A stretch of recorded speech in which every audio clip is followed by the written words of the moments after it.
Today I am here with Mila Nelson to discuss Greg Lukoff and Jonathan Haidt's book, The Coddling of the American Mind, How Good Intentions and Bad Ideas Are Setting Up a Generation for Failure. So Mila, overall, what was your opinion of the book?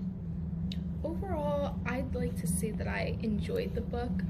I think it was very insightful, especially with call-out culture being as prominent as it is right now, and you see so many people constantly getting quote-unquote canceled all the time.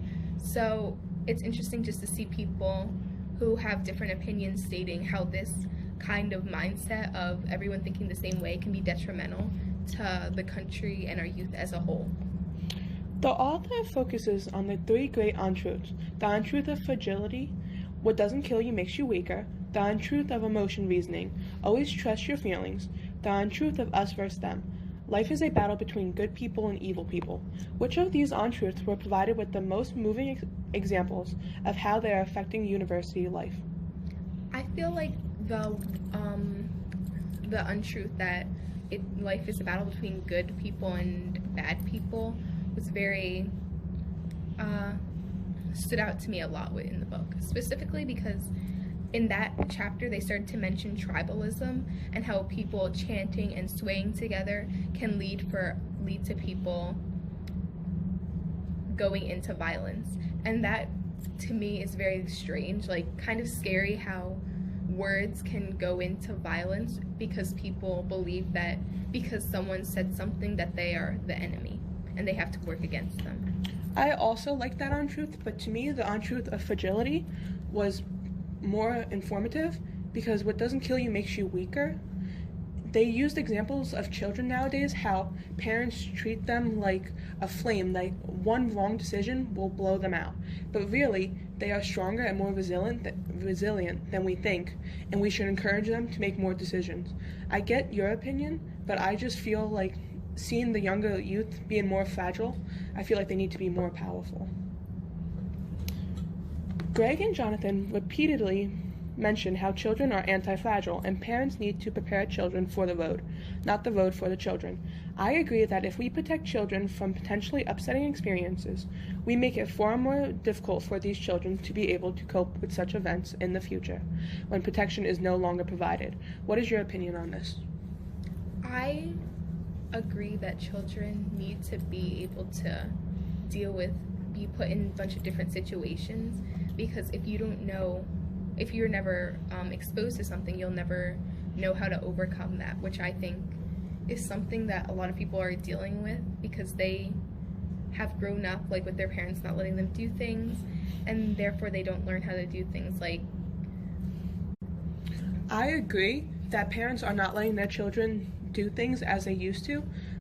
My neighbor is 8 and she never gets to walk down to the park by herself. When I was 8 or 9, I was walking to the park, I was walking to the convenience store to get snacks.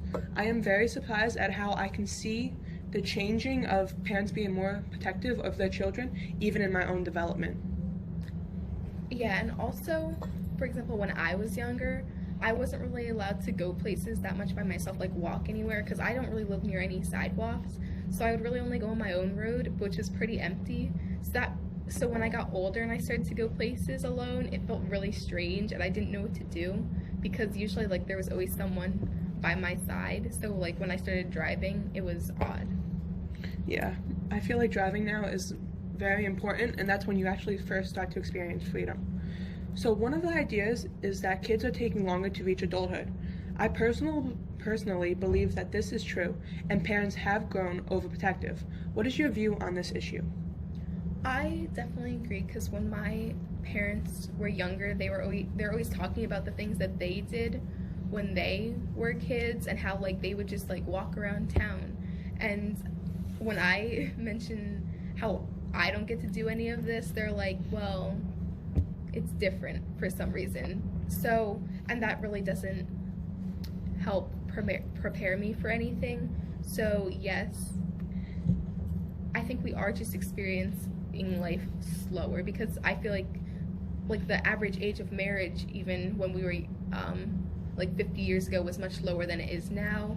We're just like, our generation is just taking the time to do things, and some of that is good, and then some of the us taking time to do things is bad because it leads us to becoming less mature.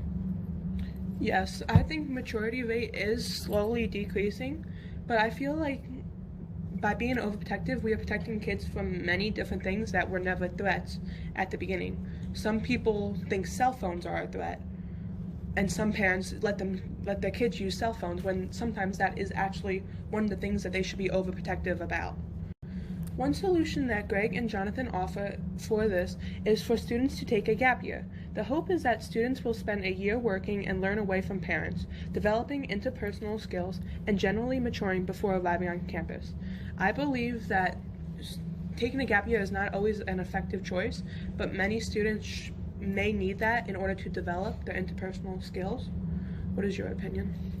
I personally really agree with the idea of a gap year, because I just think there's so much that can happen in this year. Not only can you grow responsibility, like the author stated, but also you can learn more about yourself, because in high school they can be pushing you towards a direction and you might really think that you like that, but taking 1 year off from the strict schooling standards, you can realize that isn't me.